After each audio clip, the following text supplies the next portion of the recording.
Baik, Assalamualaikum warahmatullahi wabarakatuh.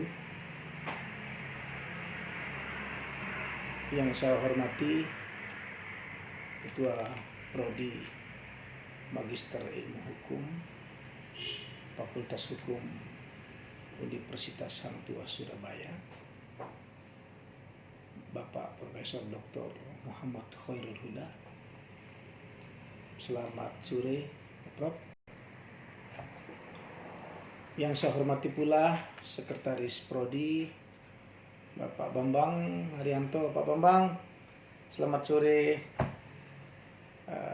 Rekan-rekan mahasiswa, mahasiswi dimanapun Anda berada, semoga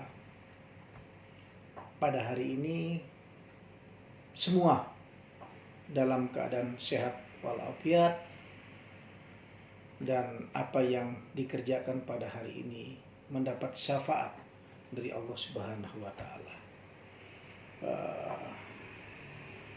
Saudara-saudara sekalian, para mahasiswa yang saya hormati dan yang saya banggakan, sebelumnya sebagai pengantar saya sudah menjelaskan sedikit atau telah mengulas sedikit tentang pengaduan.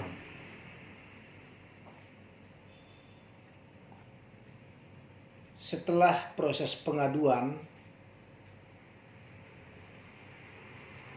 sekarang saya akan masuk ke proses berikutnya, yaitu pemeriksaan.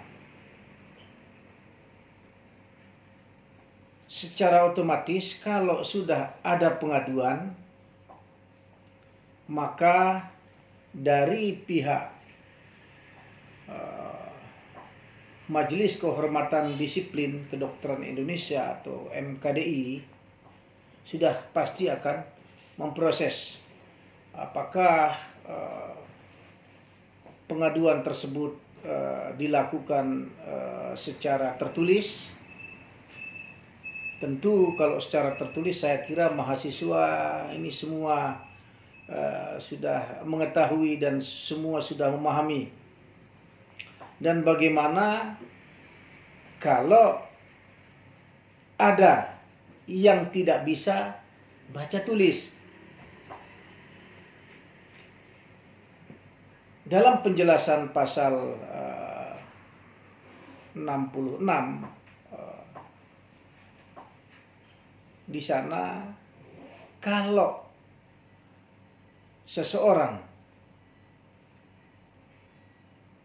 tidak bisa baca tulis, maka dapat mengajukan pengaduan dengan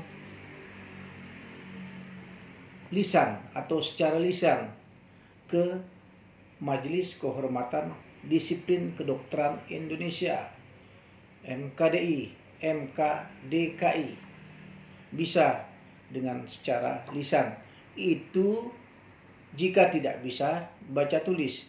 Tapi setahu saya pada era-era 4.0 sekarang ini, zamannya sudah zaman now, ya jarang sekali masyarakat yang tidak ada bisa baca tulis. Justru sebaliknya, sekarang masyarakat sudah pada pintar, sudah pada cerdas. Jadi hati-hati dalam mengambil suatu tindakan, hati-hati dalam mengeluarkan suatu keputusan. Masyarakat sekarang sudah pada pintar, ya. Jadi ini adalah pembelajaran bagi para pejabat atau dokter-dokter dalam menjalankan profesinya. Tidak terkecuali dokter, ya, termasuk profesi advokat, ya, jaksa, hakim, itu juga harus hati-hati sekarang, ya. Jangan main-main dengan profesi, jangan main-main dengan menjalankan tugas. Sudah banyak sekali masyarakat membuat kelompok lembaga swadaya masyarakat yang menamakan dirinya cinta tanah air, peduli korupsi, peduli kolusi. Jadi ini adalah sebagai sarana kontrol bagi semua pihak yang sedang menjalankan profesinya itu sendiri. Baik, saya akan masuk ke yang berikutnya. Yang berikutnya adalah pemeriksaan. Setelah adanya pengaduan, sekali lagi, setelah masuk pengaduan, maka diawali dengan pemeriksaan. Dalam pasal 67 Undang-Undang nomor tentang kedokteran, Undang-Undang nomor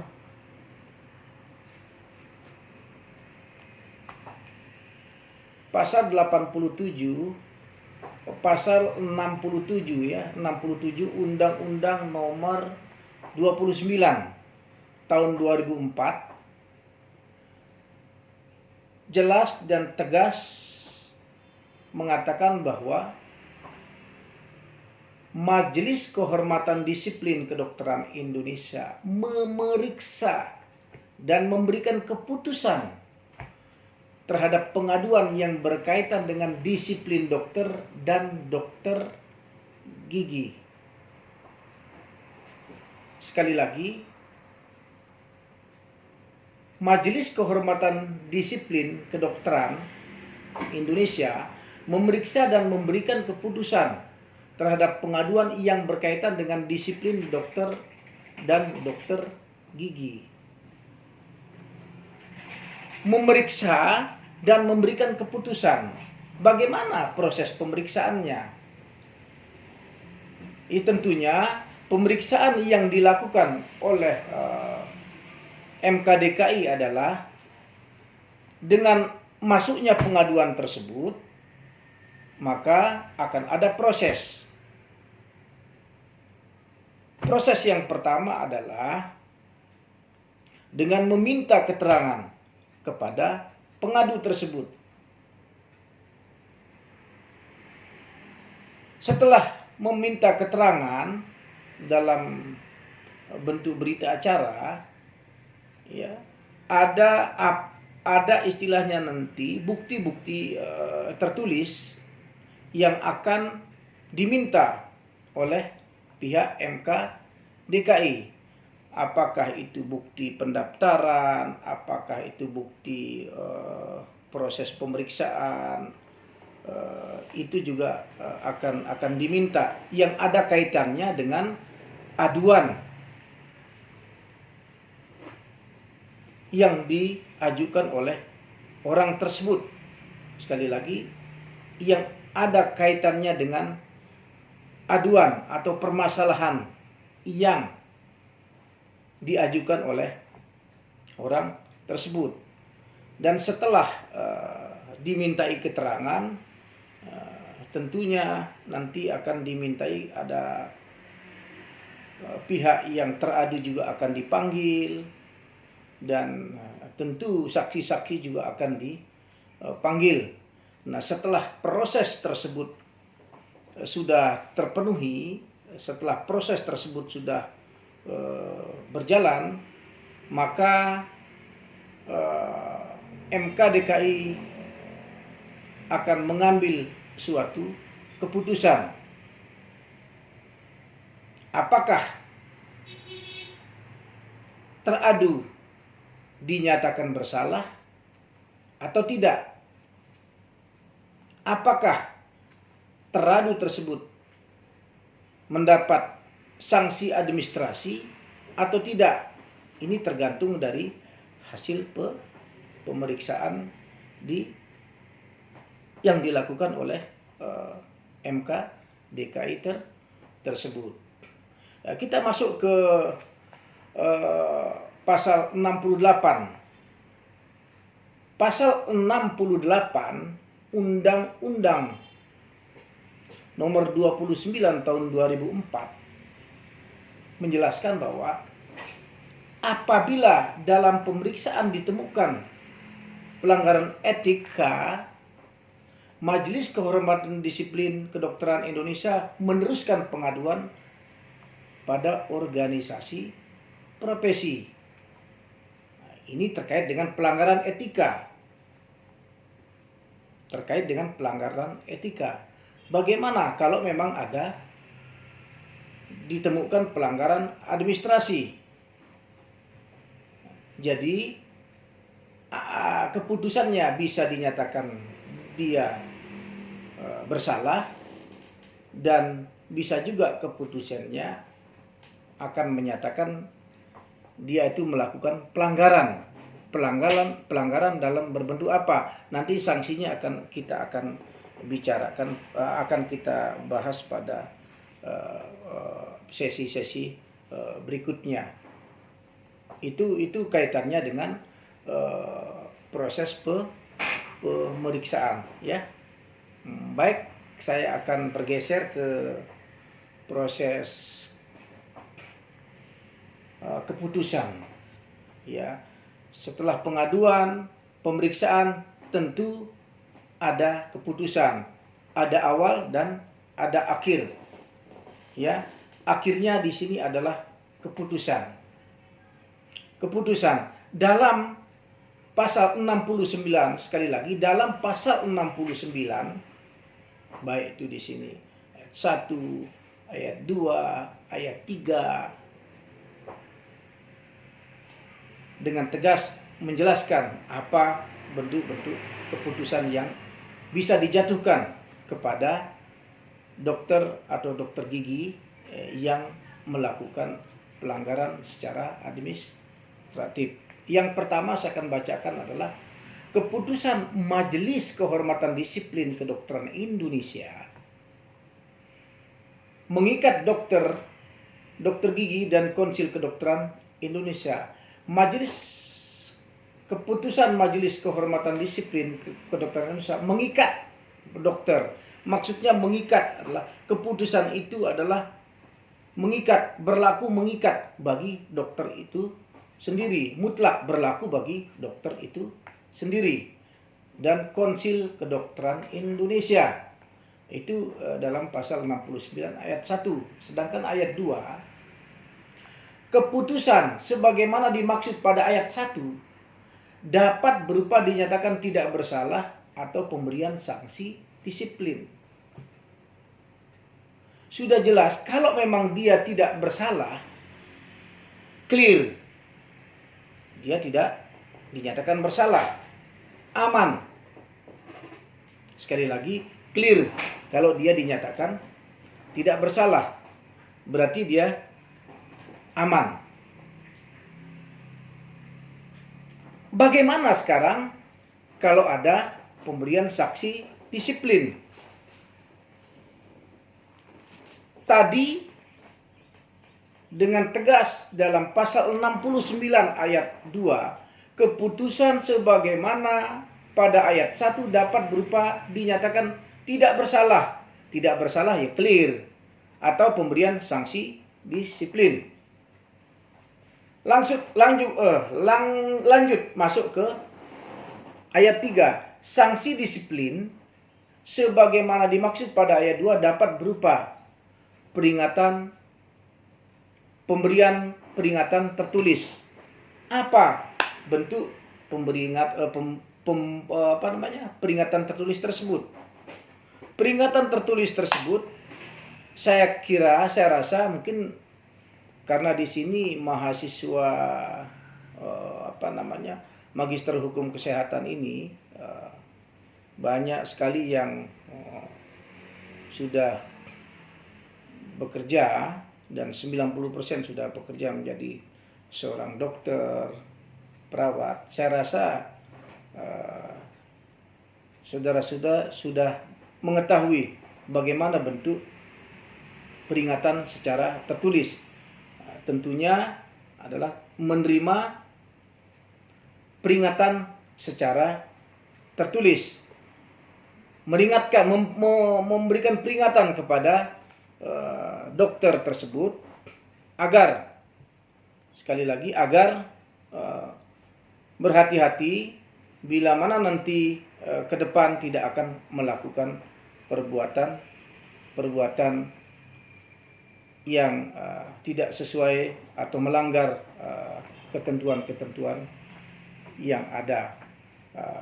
Itu di pasal 69 ayat 3 ke A. Sekarang yang B. Rekomendasi pencabutan surat tanda registrasi atau surat izin praktek. Rekomendasi, jadi MK DKI di sini bisa memutuskan untuk mencabut tanda registrasi atau izin praktek dokter itu sendiri. Seperti kita ketahui bersama bahwa kalau dokter tersebut tidak mempunyai izin praktek atau tanda registrasinya dicabut, tentu seperti macan ompong, ya, seperti macan ompong. Dia tidak bisa melakukan praktek, ya. Dia juga tidak bisa melakukan perbuatan-perbuatan atau melaksanakan kegiatan-kegiatan yang terkait dengan profesi sebagai seorang dokter. Itu yang dimaksud dengan rekomendasi pencabutan. Rekomendasi, bagaimana kalau rekomendasi itu tidak bisa dijalankan? Tentu nanti akan ada pembahasan berikutnya, kita akan jelaskan bersama, kita akan bahas bersama. Yang berikutnya adalah yang bagian C, kewajiban mengikuti pendidikan atau pelatihan di institusi pendidikan kedokteran dan kedokteran gigi. Rekomendasi pencabutan surat tanda registrasi atau surat izin praktek dan atau kewajiban mengikuti pendidikan atau pelatihan. Istilahnya rekomendasi diberikan kepada dokter atau dokter gigi tersebut, ya, untuk mengikuti pendidikan supaya lebih paham, supaya lebih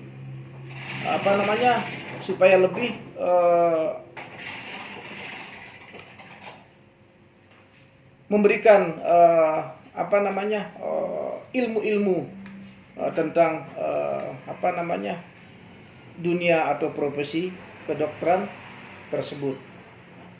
Di sini pengertian dari kewajiban mengikuti pendidikan atau pelatihan di institusi pendidikan kedokteran dan atau kedokteran gigi. Jadi dilatih, ya.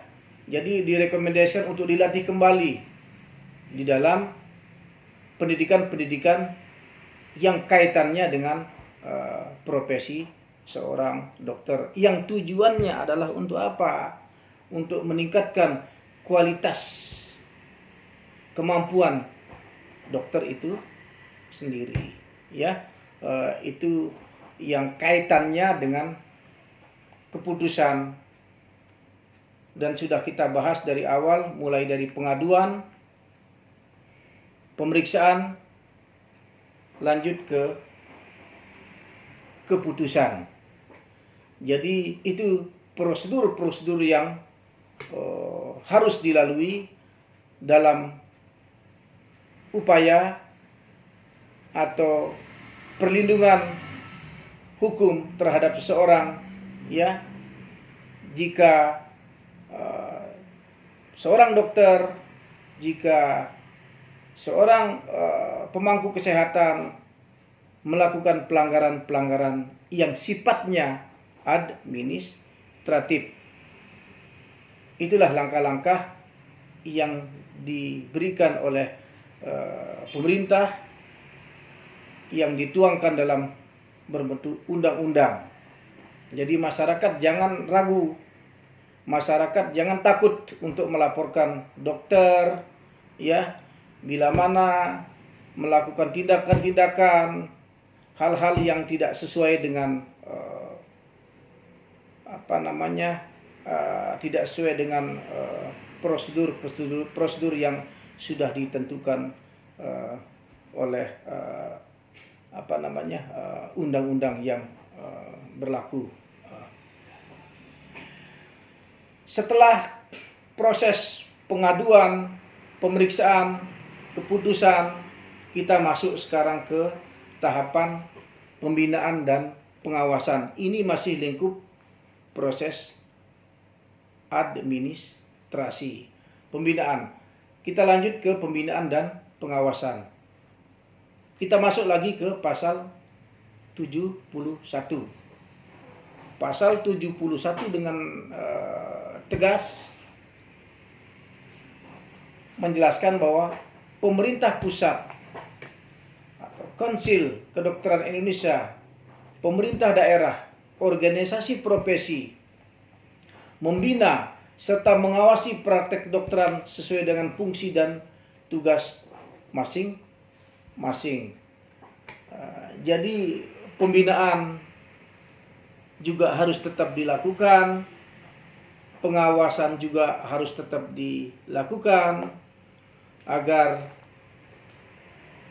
para dokter tidak melakukan tindakan-tindakan di luar dari tugasnya yang sudah ditentukan oleh undang-undang yang berlaku.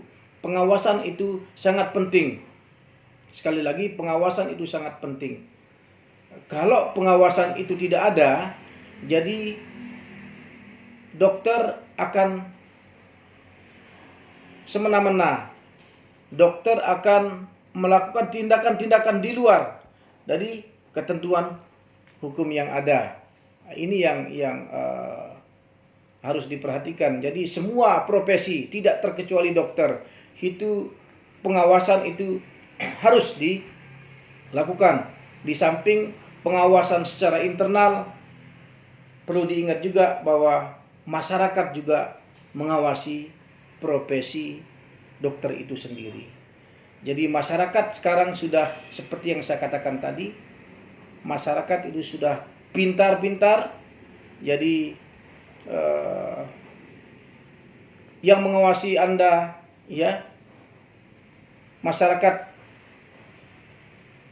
dalam berbentuk lembaga swadaya masyarakat juga sekarang sudah banyak yang bisa melakukan pengawasan secara umum. Di samping ada pengawasan secara internal. Sekarang kita masuk ke pasal 72. Pembinaan dan pengawasan sebagaimana dimaksud dalam pasal 71 diarahkan untuk yang A, meningkatkan mutu pelayanan kesehatan yang diberikan. Sekali lagi, meningkatkan mutu pelayanan kesehatan yang diberikan dokter dan dokter gigi. Pengertiannya di sini adalah pembinaan bagaimana agar dokter tersebut bisa meningkatkan mutu pelayanan kesehatan agar masyarakat puas terhadap pelayanan dokter atau dokter gigi itu sendiri.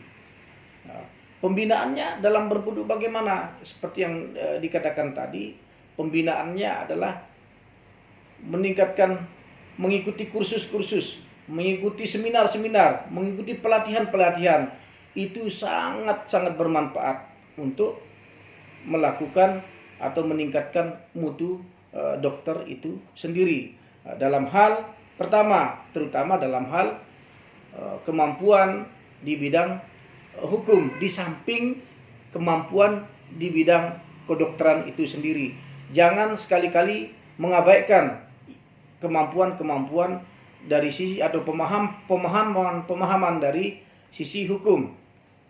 Jadi dokter juga perlu untuk memahami dari sisi hukum tersebut. Dan saya bangga, sekali lagi saya bangga kepada saudara-saudara mahasiswa yang sekarang kuliah di Magister Hukum, Fakultas Hukum Universitas Hang Tuah Surabaya, yang kuliah Magister Hukum. Insya Allah Anda tidak akan takut, sekali lagi, Anda tidak akan takut ya untuk melakukan tindakan-tindakan sepanjang dalam koridor-koridor hukum yang ada. Saya lanjut lagi, saya masuk lagi ke yang B, melindungi masyarakat atas tindakan yang dilakukan dokter dan dokter gigi. Pembinaan, pengawasan adalah bagian dari perlindungan kepada masyarakat, karena bagaimanapun juga masyarakat ini adalah sangat-sangat mendukung profesi dokter itu sendiri. Kalau tidak ada masyarakat yang berobat, saya rasa dokter juga tidak akan ada pekerjaan. Begitu juga sebaliknya, ada masyarakat, dokter tidak ada, mereka akan lari ke mbah dukun. Nah, jangan sampai seperti itu. Alhamdulillah sekarang sudah banyak dokter-dokter yang profesional, termasuk Anda sendiri yang ada di hadapan saya yang sedang kuliah di Magister Hukum Kesehatan Fakultas Hukum Universitas Sang Tuah Surabaya. Anda adalah pelayan-pelayan masyarakat ya, yang harus melindungi masyarakat, yang harus memberikan pelayanan kesehatan yang baik kepada masyarakat. Dan yang ketiga adalah, atau yang terakhir, atau yang C adalah memberikan kepastian hukum bagi masyarakat dokter dan dokter gigi. Ya, kalau memang sudah pembinaannya bagus, ya pelayanannya bagus, pengawasannya bagus, maka akan memberikan kepastian hukum kepada masyarakat. Itu sudah pasti, ya. Akan memberikan kenyamanan kepada masyarakat, akan memberikan kenyamanan kepada dokter itu sendiri, akan memberikan kenyamanan kepada profesi dokter itu sendiri. Jadi itu sekilas saya sampaikan tentang bagaimana proses administrasi pengaduan bila mana seorang dokter diadukan oleh seseorang, bila mana diadukan oleh korporasi, ya, maka pengaduan terus pemeriksaan, keputusan,